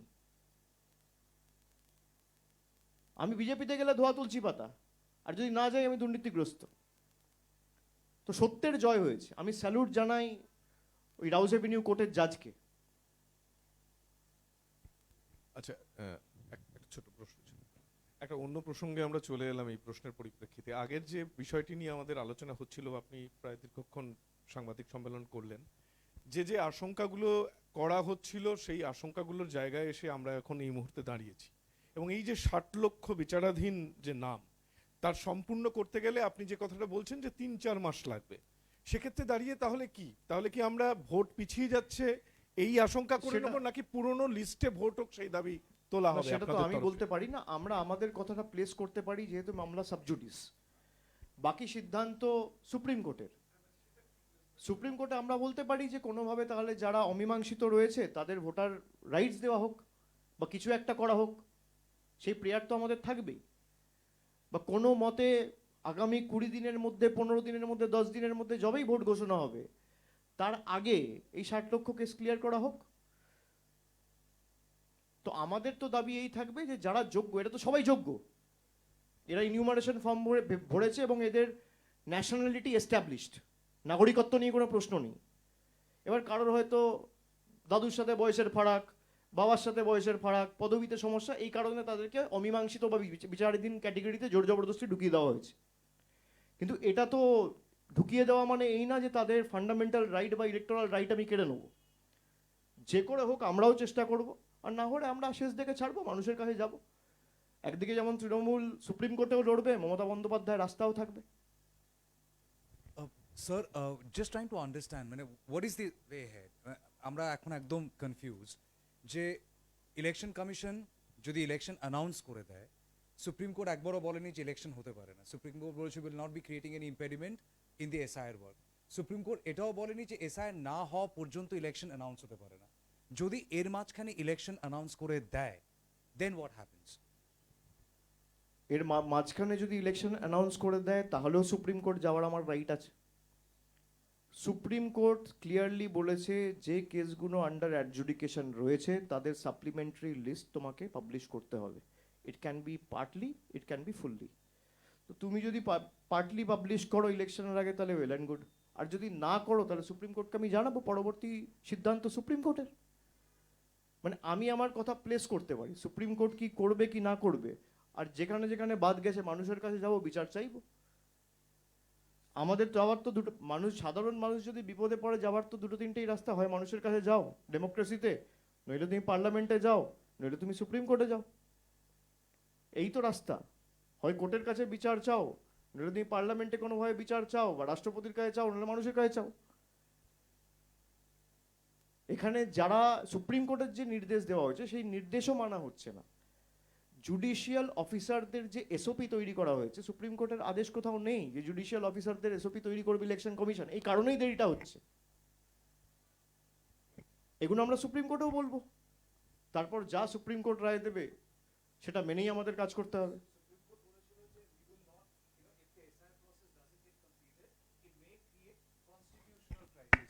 Do you suspect that with all this, what you are I alleging, apprehend, yes. that BJP is trying to create a constitutional crisis Yes. in Bengal? Yes, and to me it looks like a very carefully drafted strategy where they're taking the judicial route without putting any blame on any judges or justices. They're taking the judiciary route to delay the election and impose something like a precedence rule. Because they can't face the people. They doesn't have the courage to face the people. So we can only hope that the judiciary acts and stand up to protect the soul of the country. That's it. দুটো প্রশ্ন। প্রথম প্রশ্ন হচ্ছে আপনি নিজেও বললেন যে রাজ্যে একাধিক সংখ্যালঘু বিধায়ক আপনাদের নেতা তাদের নাম বাদ দেওয়া হয়েছে। বিজেপি বারবার খালি সংখ্যালঘু বলে না, সংখ্যালঘু রয়েছে, তপশিলি রয়েছে, এসটি রয়েছে, একাধিক রয়েছে। বিজেপি আমি যে বিডিওর নাম বললাম সব তো Hindu.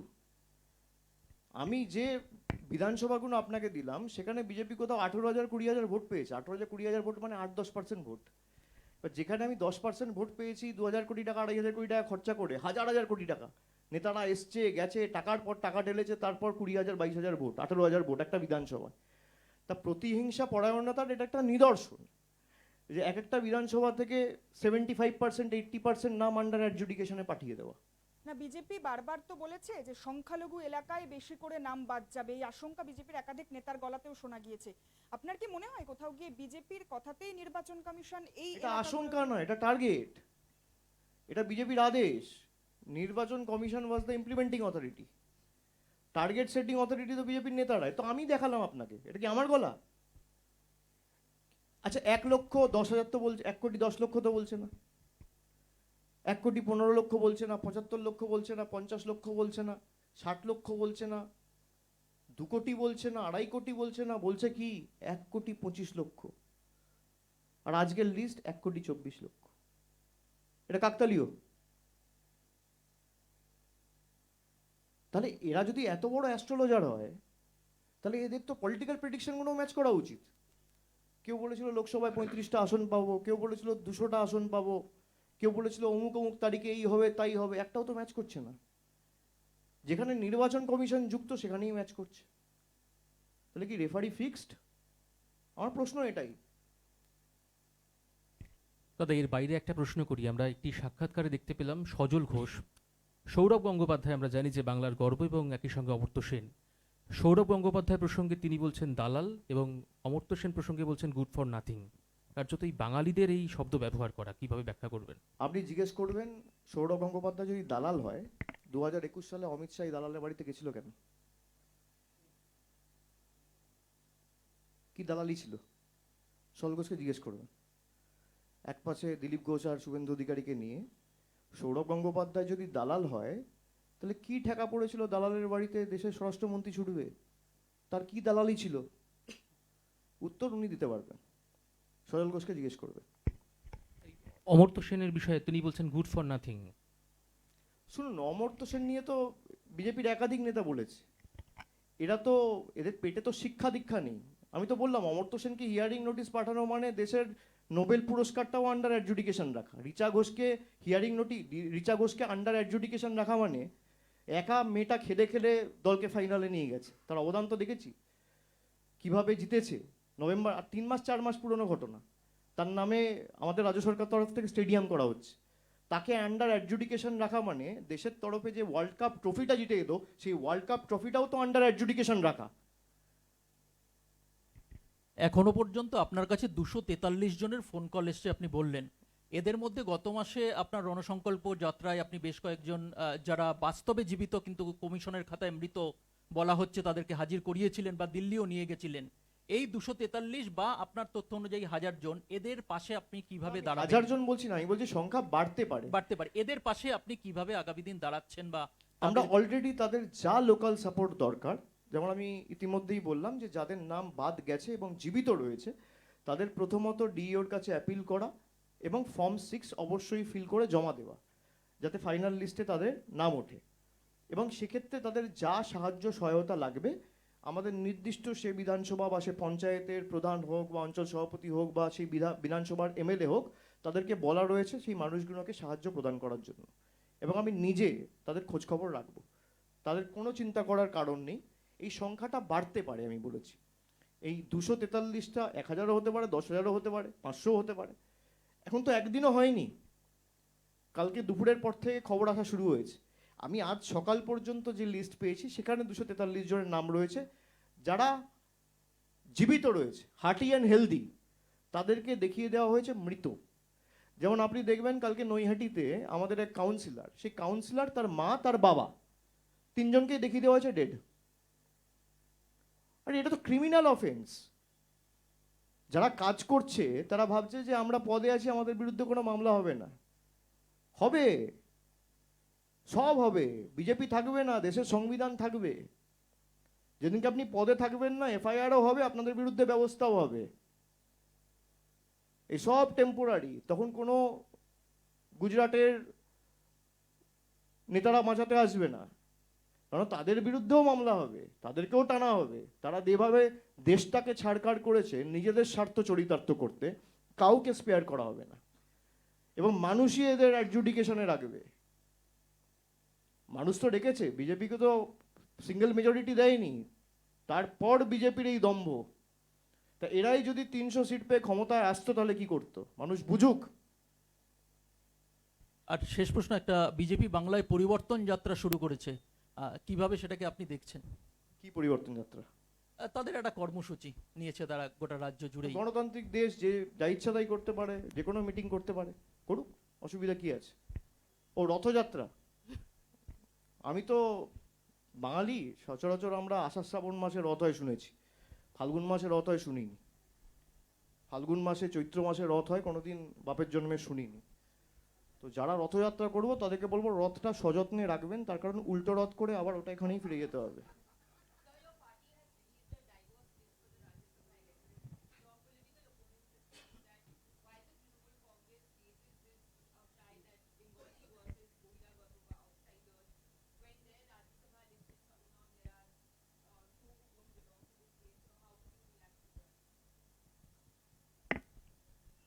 We all are Indian, we need to understand first. And Trinamool Congress will always give importance to the principles laid down in the preamble of the Constitution, which speaks of fraternity, liberty, equality, and justice. So this is a testament to the fact that they are perturbed and bewildered. And they have no person to nominate. I haven't seen any person nominated by the BJP for the West Bengal Rajya Sabha election so far.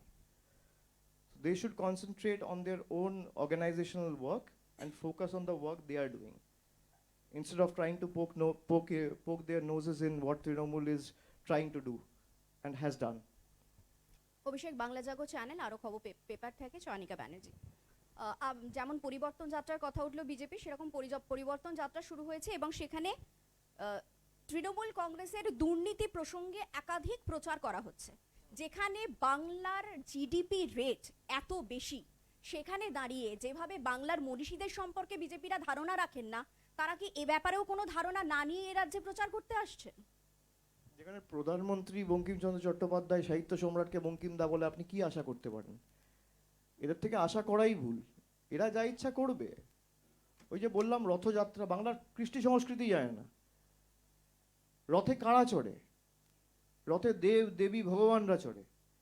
মানে নিজেদের মাথায় ঢুকে গেছে আমরা ভগবান। আমরা তো রথযাত্রা করছি না। আমরা বলুন না, যারা বাংলায় বসবাস করি তারা কি দেখে আসি? যে রথে জগন্নাথ ঠাকুর থাকে, অন্য ঠাকুরদের রথ হয়, শিব ঠাকুরকে আমরা কোনো সময় রথে বসিয়ে টানি, হনুমানজিকে টানি, দেব দেবীর জন্য রথ হয়। বিজেপির নেতারা যদি রথে থাকে তাহলে তারা বাংলার কৃষ্টি সংস্কৃতি সম্পর্কে তারা সম্যক ধারণা প্রদান করবে আমি আশা করব কোত্থেকে? তারা রয়েছে রথে, আমরা রয়েছি পথে। Dada, as we know that 60 lakhs name under adjudication. Now, are you apprehending that BJP is influencing judicial officers so that maximum names can be deleted from these 60 lakhs so that they get benefited? See, I have played a video in front of you, and all of you present here have seen that it is the BJP leaders who have said that 1,25,00,000 voters will be deleted from Bengal. It is not me. So they have already set a benchmark. And it is not my apprehension. The order that was given by the Rouse Avenue Court 2 days back with regard to the unlawful arrest and detainment of the then Chief Minister of Delhi, Arvind Kejriwal, is a testament to the fact that a part of judiciary is working in connivance with the BJP. Why I say this? Because we have seen there has been precedence before. When I spoke in the general budget last month, all of you must have seen, I spoke of two Indias. I quoted two Indias and I spoke about how I represent two Indias and the dichotomy that still exists between the two Indias. So I can use that analogy again and say that I come from an India where we see judges who works tirelessly and works impartially and operates so that the government functions remaining within the ambit of law and constitution. And I also come from an India where the former Chief Justice of India illegally occupies a bungalow after demitting office and still illegally holds it for 8 months, to an extent where the Supreme Court has to write to the Ministry of Home Affairs for its repossession. So that is why we say, he is not any Tom, Dick or Harry. He is the former Chief Justice of India. When the former Chief Justice of India is breaking rules, what do you expect? You are supposed to hold that bungalow for 6 months. Under what rule and provision, if this is the example and precedence the former Chief Justice of the country is setting, and the government is not acting, then we all know what is the affairs of judiciary, what is the state of judiciary in the country. অভিষেক দা যেহেতু এটা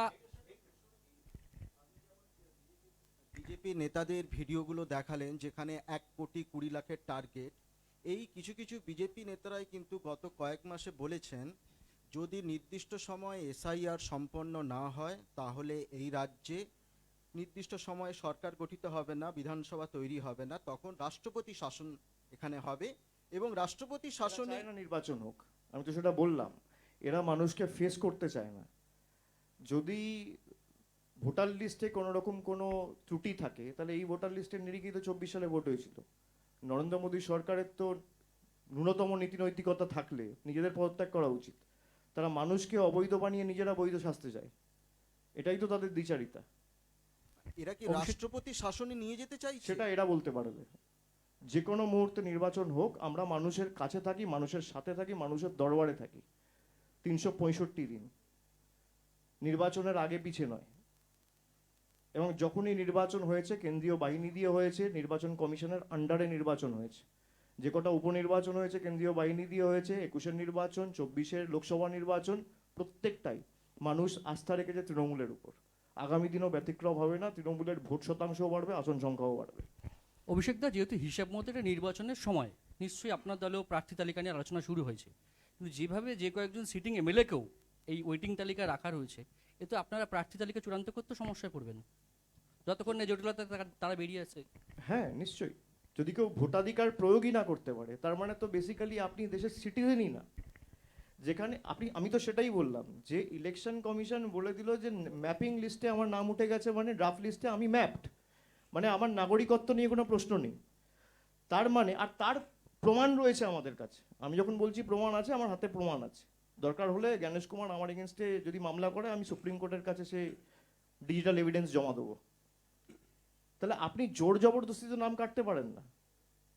এবার হতে পারে যে কারোর নামে পদবিতে mismatch, আপনি একটা ডকুমেন্টের বেসিসে সেটা ক্লিয়ার করে দেবেন, কিন্তু এই যে 60 লক্ষ নাম গেল এটা কিসের বেসিসে গেল? নাম যাওয়ার কথা তো 14 লক্ষ। তার কারণ বাকি সব তো ইআরও আর এইআরওরা ক্লিয়ার করে দিয়েছিল 21 তারিখ লগ ইন ফ্রিজ হওয়ার আগে, মানে পোর্টাল ফ্রিজ হওয়ার আগে।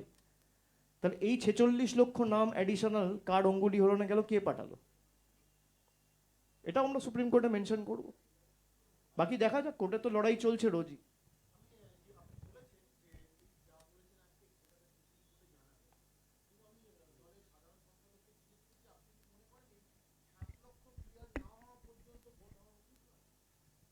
আমি বলেছি এদের ভোটার, প্রথমত আপনি বুঝুন একটা জিনিস, আপনারা এক প্রশ্ন আমাকে আলাদা আলাদা করে 5 জন করলেন। আমি বলছি ইলেকশন কমিশনের কথা অনুযায়ী আমার তার কাছে ডিজিটাল এভিডেন্স রয়েছে, রেকর্ড রয়েছে, সেই রেকর্ড আমি প্লেস করতে পারি যদি সুপ্রিম কোর্ট আমাকে আদেশ দেয়।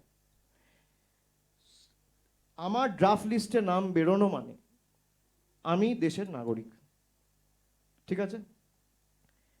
আমি যদি দেশের নাগরিক হই তাহলে তো আমার ভোটাধিকার থাকবে, আপনি তো আমার ভোটাধিকার কাটতে পারেন না।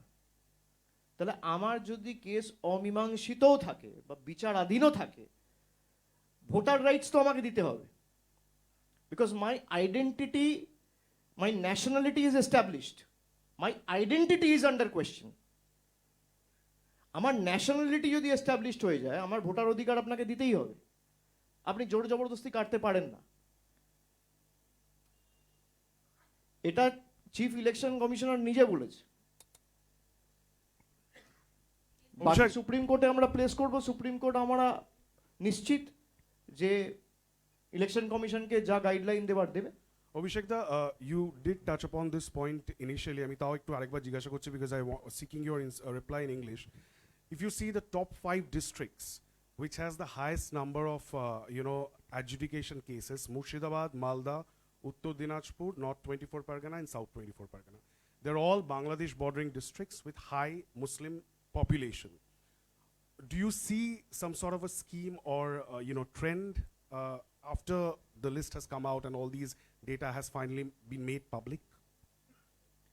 BJP has targeted the assembly and the districts where they have lost and where they know that they will not be able to win in the next 20 years. So it is their sheer revenge which they are taking on the people of Bengal because they cannot fight Trinamool politically. We will take this up before the appropriate forum, which in this case is the Supreme Court of the country. Since the case is sub judice, it is not right or appropriate for me to make any political comment at this stage.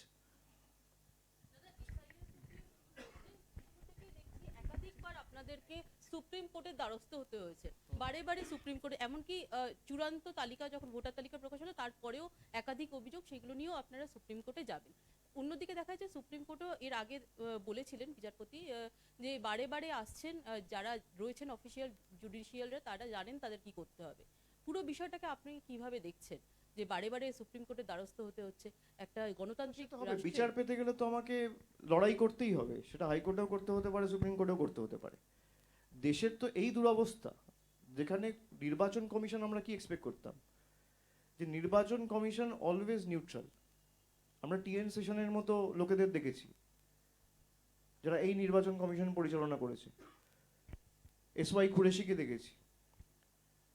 আপনি RP act তো change করে দিলেন, যে অ্যাক্টের বেসিসে election হয় সেই অ্যাক্টটা থাকলো না। সেই অ্যাক্টের বেসিসে ইআরও, এই ইআরওরা ফাইনাল অথরিটি। আপনি মাইক্রো অবজারভারদের লাগিয়ে কেস সুপ্রিম কোর্ট অব্দি নিয়ে গিয়ে এখন জুডিশিয়াল অফিসারদের লাগিয়ে দিলেন প্রত্যেক জায়গায়। এটা এদের এগেনস্টেই ব্যবহার হবে আগামী দিনে। এরা যে দৈত্য তৈরি করলো, যে ফ্র্যাঙ্কেনস্টাইন তৈরি করলো, এটা এদের এগেনস্টেই ব্যবহৃত হবে। ইলেকশন হয় আরপি অ্যাক্টের বেসিসে, যেখানে ভোটার লিস্ট তৈরি হবে, এসএসআর স্পেশাল সামারি রিভিশন হবে, ড্রাফট ভোটার লিস্ট বেরোবে, ফাইনাল ভোটার লিস্ট বেরোবে, তারপর আপনি ডিওর কাছে অ্যাপিল করবেন, সিওর কাছে অ্যাপিল করবেন, এর বেসিসে। এরা ফাইনাল অথরিটি।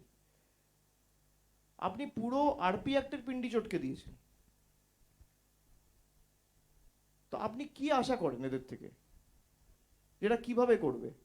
এখন জুডিশিয়াল অফিসার 500 জন কাজ করছে, হতে পারে সুপ্রিম কোর্ট আরো সংখ্যা বাড়াবে, কিন্তু সংখ্যা আপনি কত দূর বাড়াবেন? তাদের উপরও তো চাপ রয়েছে। তারা কেউ ডিস্ট্রিক্ট জাজ, কেউ তাদের কোর্টে বসতে হবে, তাদের কোর্টে সারাদিন হাজার হাজার কেস রয়েছে। মানুষের কাজগুলোও তো তাদের করতে হবে, আর তারাও তো মানুষ। তো তারা যদি দিনে 30টা 40টা করে কেস করে, তাহলেও আমাদের 4 মাস লাগবে কেস ক্লিয়ার করতে। তো আমরা সুপ্রিম কোর্টকে বলতে পারি, রাস্তা তো সুপ্রিম কোর্ট দেখাবে। একটা শেষ প্রশ্ন, সেটা হলো যে অ্যাডজুডিকেশন, ডিলিটেশন, এই যে ক্যাটাগরিগুলো দেখানো হচ্ছে, তার বাইরেও এমন কিছু ঘটনা ঘটছে যেগুলো ক্রমশ প্রকাশ্য সামনে আসছে। যেমন ধরুন 2002 সালে বলা হয়েছিল যদি বাবা মায়ের নাম থাকে তাহলে তার সন্তানকে গণ্য করা হবে এদেশের নাগরিক হিসেবে। পরবর্তীতে দেখা গেছে যখন খসড়া তালিকা প্রকাশ পেয়েছে তখন 3 জনেরই নাম রয়েছে, কিন্তু ফাইনাল তাদেরকে হিয়ারিংয়ে ডাকা হয়নি, এবং যখন ফাইনাল লিস্ট আউট হয়েছে তাদের নাম নেই। সেক্ষেত্রে এরকম অনেক ঘটনা সামনে আসছে যেগুলো হয়তো ক্রমশ প্রকাশ্য বা আরো কিছু দিন গেলে বোঝা যাবে। এরকম অনেক কেস আমরা আমাদের পিটিশনে ইনক্লুড করে সুপ্রিম কোর্টে জমা দিয়েছি। সেই কারণেই সুপ্রিম কোর্ট কগনিজেন্স নিয়ে এই অর্ডারগুলো দিয়েছে। আমরা প্রথমে যখন পিটিশন ফাইল করেছিলাম, এরকম একাধিক কেস, যেমন অনেক জায়গা আছে কাকদ্বীপ টাকদ্বীপে 2002 সালের ভোটার লিস্টই নেই, 2003 সালের ভোটার লিস্টকে বেঞ্চমার্ক ধরা হচ্ছে। তো সেই সমস্ত ক্ষেত্রে কোর্টের একটা অর্ডার ছিল যে কোনো কিছু ডকুমেন্ট লাগবেই না, খালি দেখে নিয়ে কোনো ওর কাছে যদি আইডেন্টিফিকেশন ডকুমেন্ট থাকে তার বেসিসে তাকে ছেড়ে দেওয়া হবে। তার ক্ষেত্রেও আধার নেওয়া হচ্ছে না। আমার সোজা প্রশ্ন হচ্ছে যে যদি আমার ড্রাফট লিস্টে নাম থাকে তাহলে আধার তো আমার আইডেন্টিটি, সেটা তো একটাই এক কার্ড, যেটা সুপ্রিম কোর্ট বলে দিয়েছে তার বেসিসে হবে। সুপ্রিম কোর্টের অর্ডারের পরেও এরা নিজেদের মতো করে এসওপি তৈরি করছে, জাজেদের বোঝাচ্ছে, এবং ম্যাক্সিমাম জুডিশিয়াল অফিসার সুপ্রিম কোর্টের গাইডলাইন ফলো করে কাজ করছে। কিছু লোক তো কনফিউজ হচ্ছে, তার কারণ সুপ্রিম কোর্টের গাইডলাইন আর এরা যে এসওপি তৈরি করেছে দুটোর মধ্যে পার্থক্য রয়েছে। তো আমি সবার কাছে অনুরোধ করব, আবেদন রাখবো যে আপনারা সুপ্রিম কোর্টের গাইডলাইন মেনে কাজ করুন। সুপ্রিম কোর্ট বলেছে Aadhaar is to be accepted, election commission বলছে আধার চলবে না, ডোমিসাইল সার্টিফিকেট চলবে না, দুটো তো কন্ট্রাডিক্টরি। আর এই কেসগুলো আমরা আগেও মেনশন করেছি, আগামী দিন আমাদের কাছে যদি এই কেসগুলো এরকম কিছু আসে, আমাদের লিগ্যাল টিম অলরেডি কাজ করছে, আমরা এগুলো সুপ্রিম কোর্টের কাছে ঠিক টাইমে প্লেস করব। As you mentioned that you anticipate that a constitutional crisis can come up and we might see a president's rule like a situation ahead of the elections. What will be the impact of it if that happens, what will be the impact of it on Trinamool level, on Trinamool Congress's grassroots level workers and leaders? Because especially ahead of a high-pitched election, if Challenge them, let them do it. It is my open challenge to the BJP. If you have the guts and gall, impose president's rule, and I'll see you in the court of the people.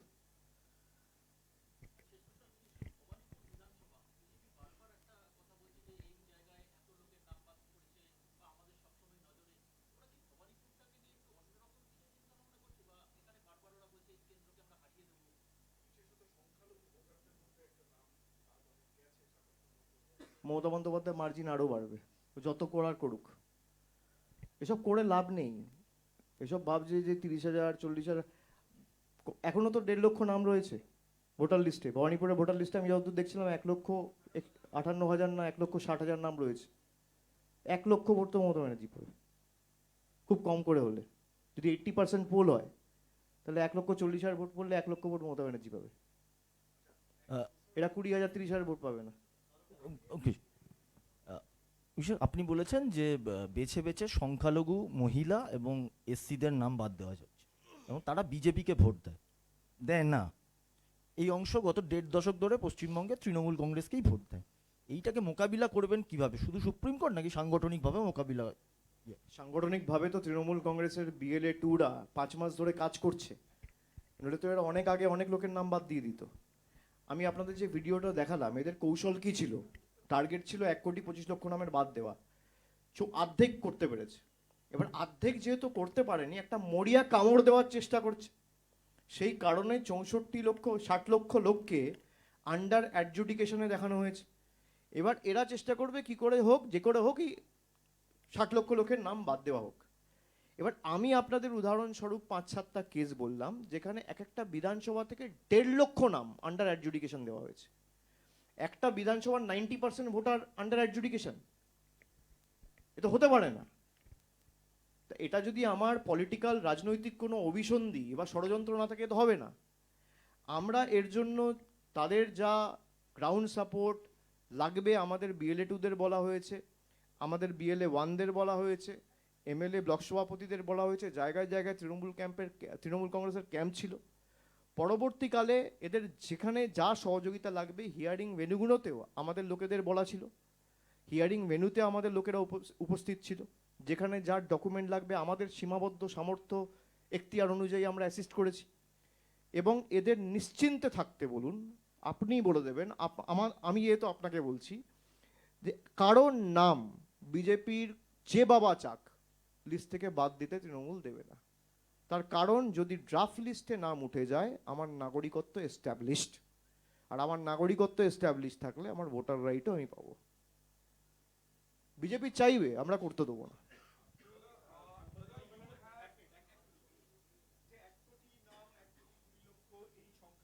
বারে BJP নেতাদের মুখে আসছিল। এবার BJP নেতাদের মুখে একটা কথা বারংবার 2-3 দিন ধরে খুব বেশি রকম শোনা যাচ্ছে, যে পৃথিবীর কোনো শক্তি নেই এবারে নির্বাচনে তৃণমূলকে ক্ষমতায় আনা, তৃণমূল কংগ্রেস এবার ক্ষমতায় থাকবে না, বলছেন শ্রমিক ভট্টাচার্য। একই কথার শোনা যাচ্ছে নিতিন নবীনের মুখে, তিনি বলছেন এবারে সময় এসে গেছে বাংলা থেকে অনুপ্রবেশকারীদের তাড়াবার। আমি 28 তারিখ যখন SIR এর নোটিফিকেশন ইস্যু হয়েছিল, তার 2 দিনের মধ্যে একটা প্রেস করেছিলাম।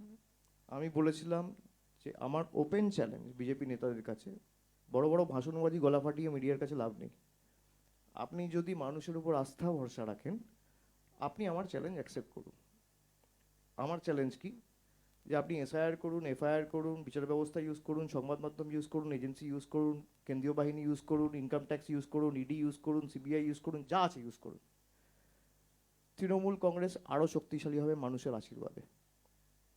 তার মানে তৃণমূল কংগ্রেসের যা আসন সংখ্যা ছিল সেটা বাড়বে।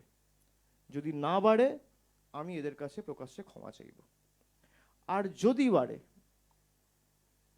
মানুষের কাছে ক্ষমা চেয়ে বাংলার যে 2 লক্ষ কোটি টাকা আপনারা গায়ের জোরে আটকে রেখেছেন, মানুষের কাছে নিঃশর্তভাবে প্রকাশ্যে ক্ষমা চেয়ে সেই 2 লক্ষ কোটি টাকাটা ছেড়ে দেবেন। এই আমার চ্যালেঞ্জ। আপনি আপনার চ্যানেলের তরফ থেকে বুমটা নিয়ে গিয়ে শ্রমিক ভট্টাচার্যের কাছে এই প্রশ্নটা করে ভিডিওটা আমায় পাঠাবেন। উত্তরটা দেখার আশায় আমি রইলাম।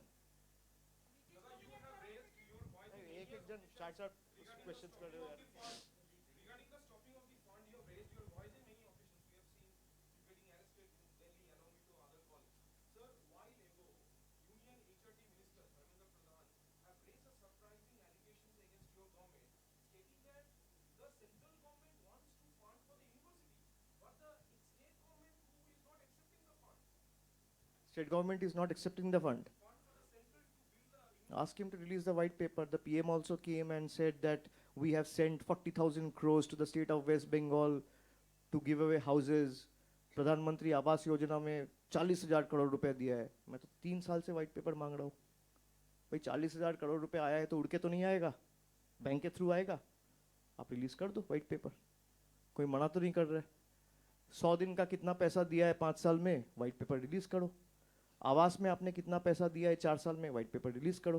ग्राम सड़क योजना में कितना पैसा दिया है, व्हाइट पेपर रिलीज करो. I am waiting for them to release the white paper so that I can revert and answer accordingly.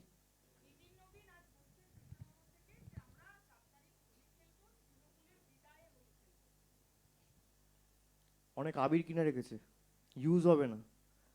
মেতে রেজাল্টের পর তাই হোলিটা আগে খেলে নিতে হবে. খেলে নি, আমরা সবাই মে মাসের প্রথম সপ্তাহে খেলবো.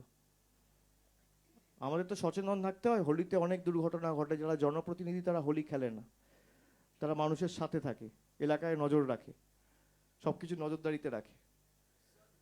আপনি বাজারে যান না, গেরুয়া আবিরের দাম বেশি না সবুজ আবিরের দাম বেশি, একটু খোঁজ নিয়ে আসুন.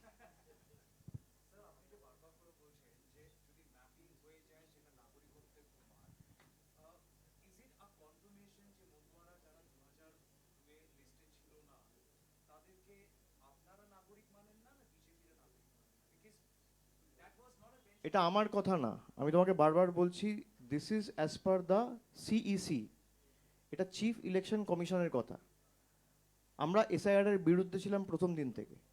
আমাদের বক্তব্য ক্লিয়ার, যারা বাংলায় বছরের পর বছর ধরে আছে তারা বাংলার সবাই নাগরিক. তাদের ভোটেই কিন্তু নির্বাচিত হয়েছে. তারা তো ইলেকটোরাল রাইট ছিল, তারা তো ভোট দিয়েছে, তাদের ভোটেই তো শান্তনু ঠাকুর নির্বাচিত হয়েছে. তা তারা যদি নাগরিক না হয় তাহলে শান্তনু ঠাকুরও এমপি না, অসীম সরকারও এমএলএ না, জগন্নাথ সরকারও এমএলএ না, এমপি না. আমরা সবাইকে নাগরিক মানি. কিন্তু বিজেপির লাগানো ইলেকশন কমিশনের চিফ ইলেকশন কমিশনের কথাও যদি আমি বেঞ্চমার্ক ধরি, তিনি বলেছেন যে যদি একবার ড্রাফট লিস্টে ইনিউমারেশন ফর্ম ফিল আপ করার পর নাম বেরিয়ে যায়, that means my nationality is established. তার মানে কোনো না কোনোভাবে আমার বাবা কাকার নাম তো ছিল রে ভাই 2002 সালের ভোটার লিস্টে. তো আমার বাবা কাকা মায়ের নাম যদি থাকে 2002 সালের ভোটার লিস্টে, তাহলে তো আমি দেশের নাগরিক. আমার বক্তব্য এটা. তুমি আমাকে জিজ্ঞেস করছো যে মতুয়াদের যাদের নাম ছিল না তাদেরকে কি আপনারা নাগরিক মানেন না? আমি সবাইকে নাগরিক মানি. যারা বাংলায় রয়েছে বছরের পর বছর ভোট দিয়েছে, সবার অবদান রয়েছে. তাদের ভোটই বিজেপি নিয়েছে, এখন তাদের নাগরিকত্বহীন করতে চাইছে বা করেছে কিছু লোককে. সব থেকে বেশি ক্ষতিগ্রস্ত তো মতুয়ারা. শান্তনু ঠাকুর বলছেন 2 লাখ 5 লাখ লোকের নাম বেরগে বাদ যাবে. অসীম সরকার বলছে তোরা মরলে মর. এটা আমার কথা না. তো যারা ভোট দিয়ে বিজেপিকে জিতিয়েছিল, যে মতুয়া ভাইয়েরা বোনেরা, তারা বুঝুক যে এই দলটাকে ভোট দেওয়ার খাল কেটে কুমির আনা এক.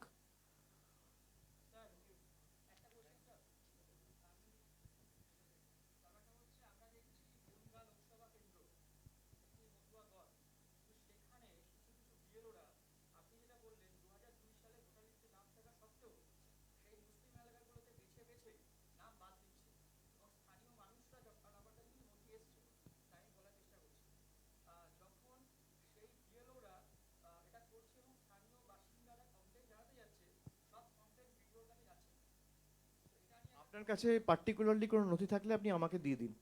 আমার যতটুকু সামর্থ্য রয়েছে আমি প্রত্যেকটা কেস নিজে দেখব এবং এদের পার্সোনালি অ্যাসিস্ট করব. নিশ্চিন্তে থাকতে বলবেন.